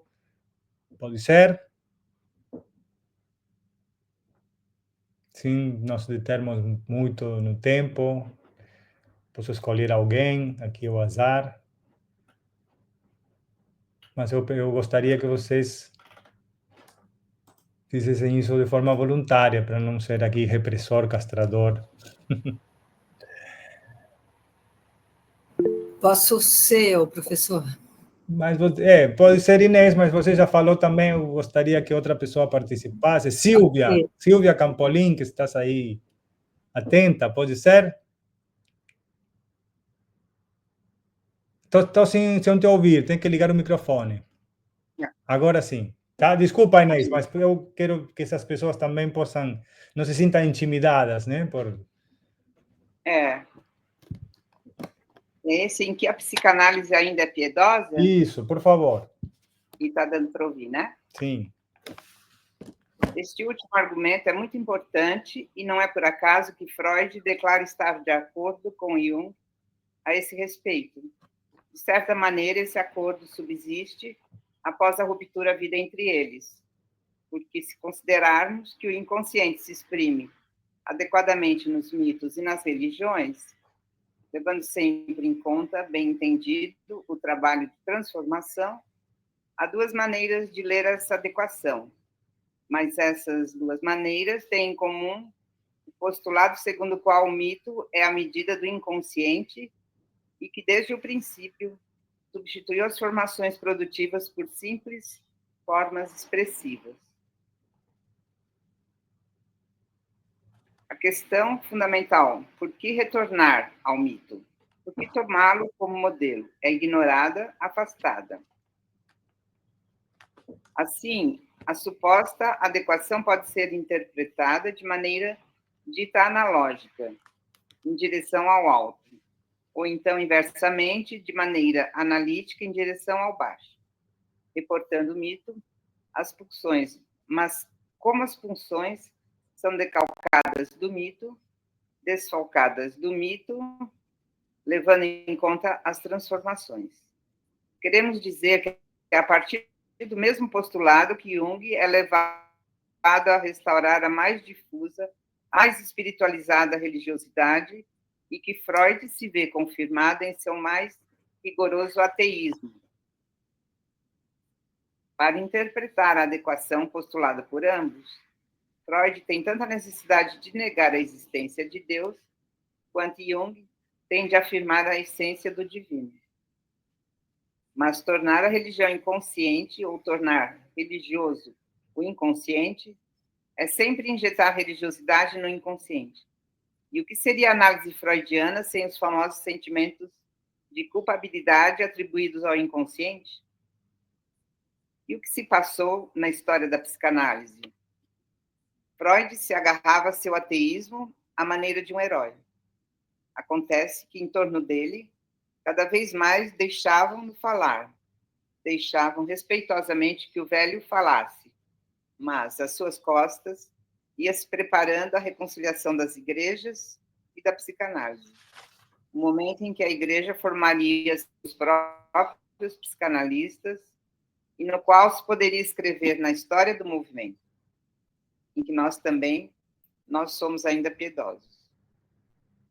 Lembremos-nos da grande declaração de Marx: aquele que nega Deus faz apenas uma coisa secundária, porque nega Deus para estabelecer a existência do homem, para colocar o homem no lugar de Deus, levando em conta a transformação. Mas aquele que sabe que o lugar do homem é alhures, na coextensividade do homem e da natureza, esse alguém nem mesmo deixa subsistir a possibilidade de uma questão sobre um ser estranho, um ser situado acima da natureza e do homem. Ele já não tem necessidade dessa mediação do mito.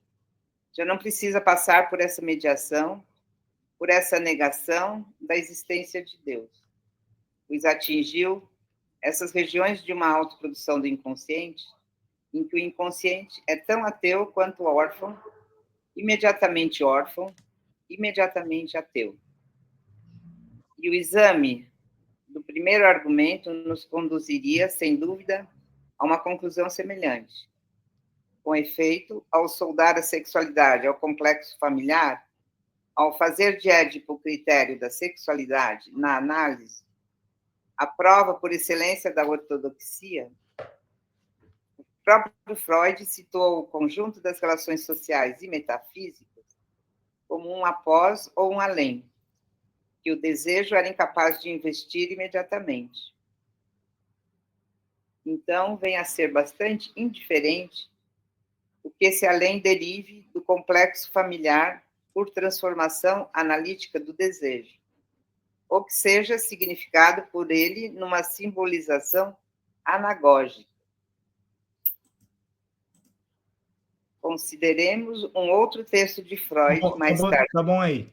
Vamos parar por aqui, tá? Porque aí ficou... Vamos fazer um pequeno corte nessa última passagem que você leu, tá? Para a gente ver alguns elementos. Alguns já foram falados aqui, discutidos, né, na forma de hipótese até, e a gente agora pode confirmar. Não sei se você quer retomar alguma das coisas que você leu. Tem outros personagens conceituais que entram aqui nesse parágrafo, né? Lembremos como que isso entra, a distinção entre o argumento sexual, por um lado, e o argumento mitológico. Por via desse argumento mitológico, ele faz a confrontação com Jung, né? Que é um outro psicanalista de uma outra linha mais mística, né? Por assim dizer. E, bom, aí acho que fica claro, né? O ateísmo do Freud e o espiritualismo, ou a espiritualidade do Jung. Anagógico remete ao alto, né? Ao divino, claro. Né? Aí fizeram uma pergunta no chat. Mas, primeiro, qual é o problema com o espírito, com o mitológico, né? Ou a espiritualidade, ou mesmo que seja ateia? Vamos pegar do parágrafo anterior.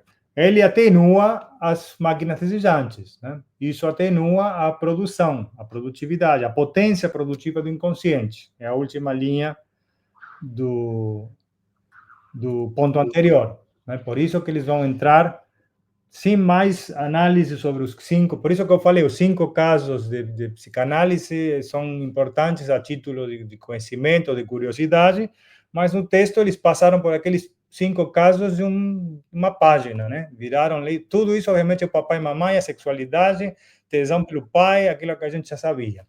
E agora entram com essa questão do mito, né? O aspecto mitológico. Se tiver alguém a fim de comentar ou de falar, só retomando coisas que já falamos, a coexistividade entre homem e natureza, que nós tínhamos discutido, pensando num espinosismo, né? Está aqui, né? Na questão do Deus. Se você tira Deus e é ateu, é porque no lugar de Deus você colocou o homem. A arrogância do Freud, ele mesmo. E não um ser, a própria natureza, como faz Spinoza, né? Que seria também, por isso foi excomungado, né? Porque ele pensa Deus como Deus se vê natureza. Deus é a natureza, não tem um ser superior, estranho, criador, né? Não sei, estou talvez completando, se eu estou indo rápido, vocês me falem. O confronto entre Jung e Freud, para quem tiver interesse, também dá para desenvolver, claro que não se reduz a um parágrafo, né? E, bom, a questão da piedade. Eric, pode falar. Eu acho engraçado que nesse parágrafo, quando ele atesta o ateísmo do Freud e coloca ele em oposição meio que ao misticismo do Jung, como meio que transparece um pouco o estatuto do negativo, da negação para o Deleuze, né?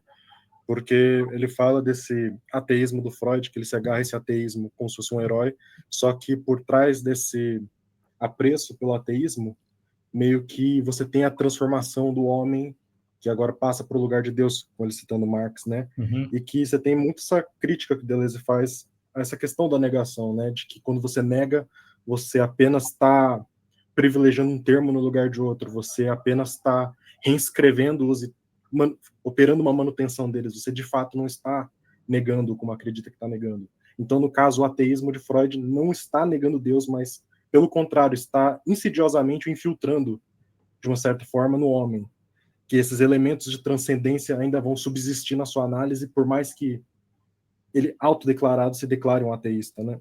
E que a maneira correta de você lidar com isso, sem ser pela via da negatividade, sem ser pela via da crítica, seria justamente pela via do esquecimento, né? Que ele vai trabalhar, não sei se no primeiro capítulo ele fala dessa potência ativa do esquecimento, né? Que ele fala que para aquele que sabe o lugar do homem, que é na coextensividade do homem e da natureza, não chega nem sequer a ser uma possibilidade isso, essa possibilidade de uma transcendência, né?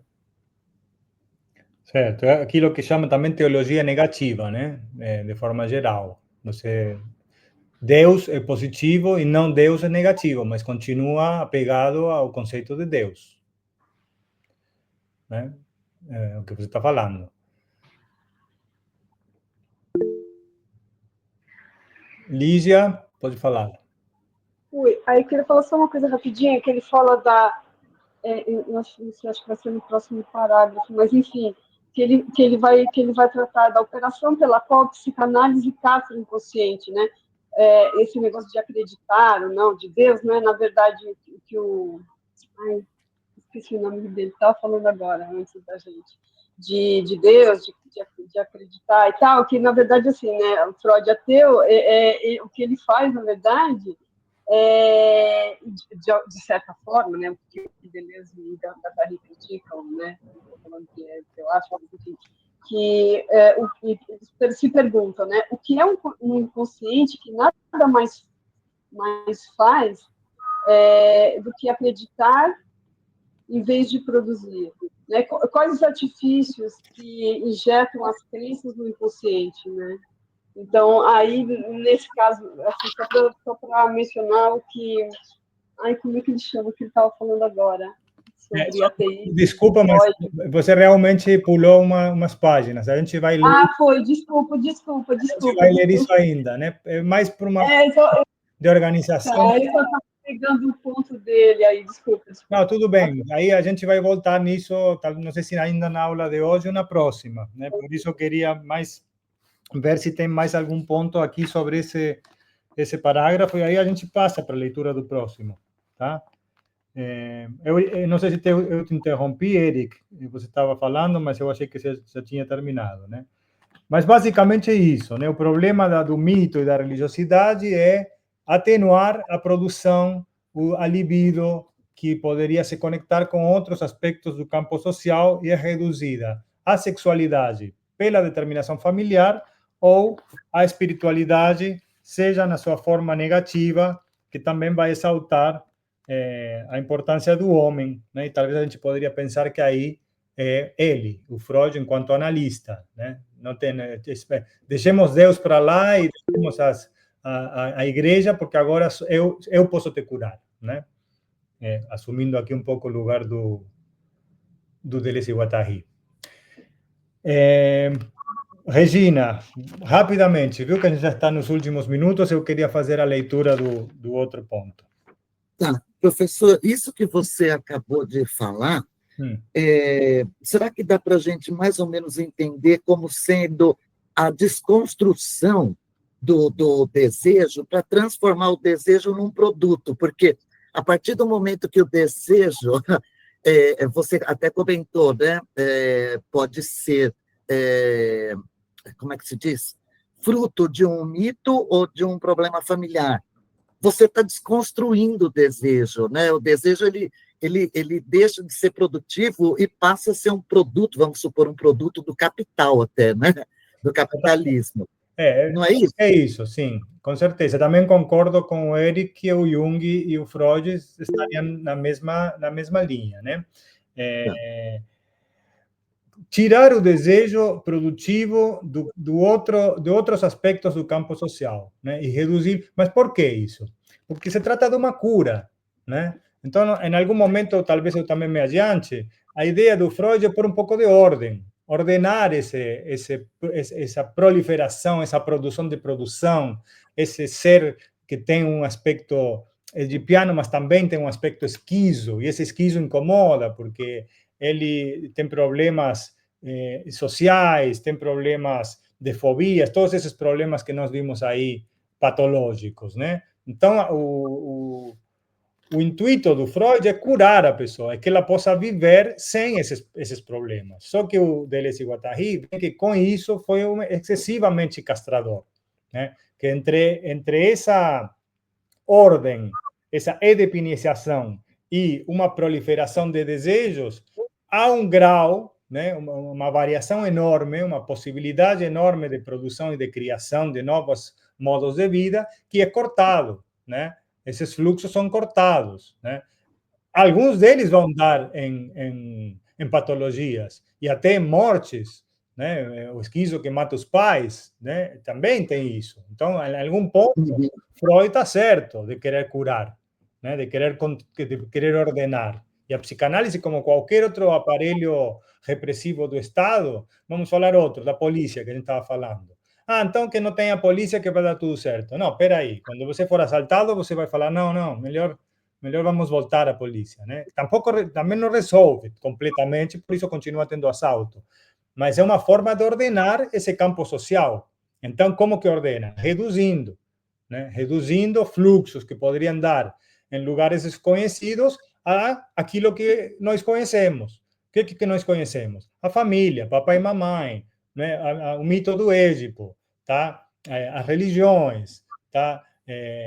O Jung, eu não sei se eu concordo completamente com que é o mesmo que o Freud, que para ele sim, né? Eles estão fazendo aí uma articulação que colocam no mesmo patamar. Mas essa relação com a espiritualidade pode se dar de uma outra forma que não seja castradora, né?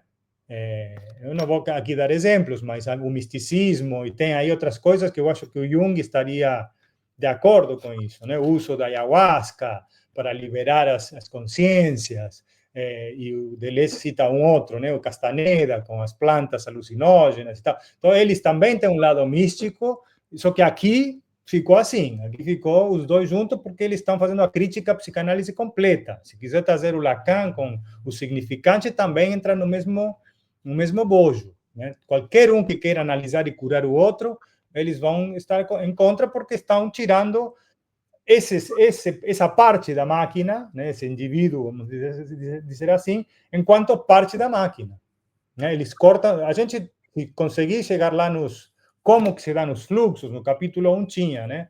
As conexões conectivas, né? As sínteses conectivas, disjuntivas, conjuntivas, né? Todas essas formas de funcionamento da máquina são cortadas, né, por essa redução psicanalítica, essa redução seja o Édipo e a questão sexual, aos problemas de sexualidade, ou a mitológico, religiosidade, enfim. Bom, vamos fazer, olha, já estamos no último minuto, mas eu vou me permitir avançar um pouco para seguir a mesma dinâmica da aula passada e finalizar com a leitura do segundo tramo, né? A segunda parte desse longo ponto, 2.2.2. Não sei se a Silvia quer continuar, né? Você estava... Eu posso continuar, mas eu preciso achar aqui que eu saí. A página 83. Tá.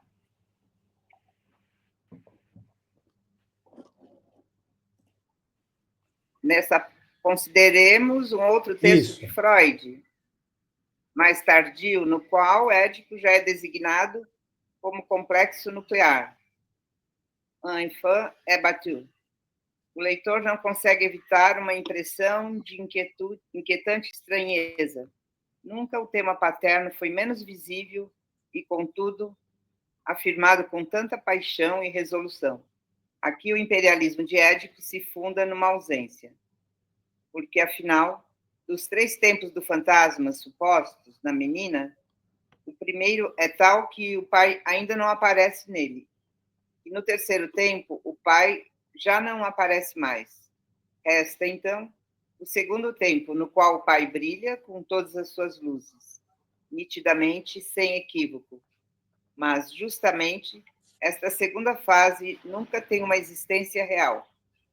Tendo permanecido inconsciente, nunca pode ser evocada pela lembrança, de modo que ela é uma reconstituição analítica tão somente, mas uma reconstituição necessária. Do que se trata, de fato, nesse fantasma? Meninos são espancados por alguém, por um professor, por exemplo, à vista de meninas. Assistimos, desde o início, a uma dupla redução freudiana, que de modo algum é imposta pelo fantasma, mas exigida por Freud à maneira de um pressuposto. Por um lado, Freud quer deliberadamente reduzir o caráter de grupo do fantasma a uma dimensão puramente individual. É preciso que as crianças espancadas sejam, de certa maneira, o eu, substitutos do próprio sujeito, e que quem bata seja o pai, substituto do pai. Por outro lado, é preciso que as variações do fantasma se organizem em disjunções empregadas de maneira estritamente exclusiva. Assim, haverá uma série menina e uma série menino, mas dissimétricas, tendo o fantasma feminino 3 tempos, dos quais o último é meninos são espancados pelo professor, e tendo o fantasma masculino apenas 2 tempos, dos quais o último é minha mãe me bate.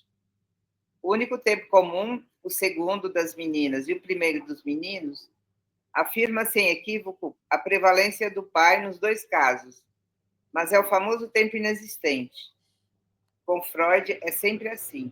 É preciso haver algo em comum aos 2 sexos, mas para que esse algo falte tanto a um quanto ao outro, para distribuir a falta pelas 2 séries não simétricas e fundar o uso exclusivo das disjunções. Você é menina ou menino? É assim a respeito de Édipo e de sua resolução, diferentes no caso do menino e no da menina. É assim a respeito da castração e da sua relação com Édipo. A castração é a porção comum, isto é, o falo prevalente e transcendente, e ao mesmo tempo a distribuição exclusiva, se apresenta nas meninas como desejo do pênis e nos meninos como medo de perdê-lo ou recusa de atitude passiva. Esse algo em comum deve fundar o uso exclusivo das disjunções do inconsciente e nos ensinar a resignação. Resignação a Édipo, resignação à castração, renúncia ao desejo do pênis, no caso das meninas, e renúncia à demonstração máscula, no caso dos meninos. Em suma, renúncia a assumir o sexo. Esse algo em comum, o grande falo, a falta, com duas faces, não sobreponíveis, é puramente mítico. É como o uno da teologia negativa. Introduz a falta no desejo e faz emanar as séries exclusivas, as quais fixam alvo, uma origem e um curso resignado. Muito obrigado, Silvia. Então, pela adiantar da hora, a gente faz a leitura e vamos ficar com esses possíveis comentários na cabeça, com uma semana aqui para refletir. Eu acho que vale a pena ler esse texto que eu enviei para vocês, que esse aí tem Batem numa criança, contribuição ao conhecimento da gênese das perversões sexuais, que está no volume 14, né? Eu acho. Agora não lembro, mas eu enviei isso por e-mail. Que a gente não vai fazer a leitura desse texto, né? Mas é nesse texto que estão se baseando para fazer essa crítica aqui, né? Em complementar ao primeiro texto, que era aquele dos 5 casos. E aí vai ter mais um, que é o da análise interminável, e se a gente conseguir, vamos também analisar ele até o final da aula que vem, né? Isso vai exigir que a gente avance um pouco mais rápido. Hoje foi um pouco mais lento em termos de quantidade de linhas, né? Vamos falar de páginas. Nós, às vezes, lemos mais, outras vezes menos, faz parte, né, do andamento. Mas se vocês derem uma olhada nesses textos que eu enviei e a gente puder, vamos finalizar esse segundo ponto dos 3 textos sobre Freud, que era um pouco o objetivo proposto. No momento eu pensei que a gente ia conseguir avançar mais, mas eu acredito que não vamos chegar nas sínteses. As sínteses vão ficar para depois do carnaval. Fiquemos em contato de qualquer maneira, eu sei que alguns já estão interessados em participar desse grupo de estudos. Com muitos eu vou contar, já estou contando, né? Muitos e muitas. E aos demais fica aí o convite, né? Após a finalização na aula que vem. Tudo bem? Pode me enviar no grupo, professor, por favor? O quê? Pode me colocar no grupo de estudos? Isso, depois eu vou informar isso, como uma espécie de seminário com inscrição e tudo mais, porque depois que acabar esse curso, né, vamos ter um recesso de carnaval longo até início de março, e aí, início de março, meados de março, eu vou passar para vocês por e-mail o que vai acontecer, que formato vai ter, se vai ser online, se vai ser, como falei, híbrido, né? Às vezes eu posso fazer uma reunião com um grupo menor lá em Amargosa e cada 15 dias, por exemplo, a gente fazer uma reunião online, alguma coisa do tipo, né? Mas isso vai ser definido mais adiante. Tudo bem, gente? Eu vou agora tirar a lista, quer dizer, suponho que já todos tiveram tempo de colocar presente. E vou me despedindo aqui, Lavínia, Ida, Lígia, muito obrigado para vocês também, tá? Flávia, gostei muito do encontro de hoje, espero que possamos nos reencontrar na próxima terça. Tá? Um abraço, beijos. Boa semana. Valeu, gente. Tchau, tchau. Até semana que vem. Tchau, tchau. Tchau, tchau. Até semana que vem. Tchau, tchau. Tchau, Eric. Bye.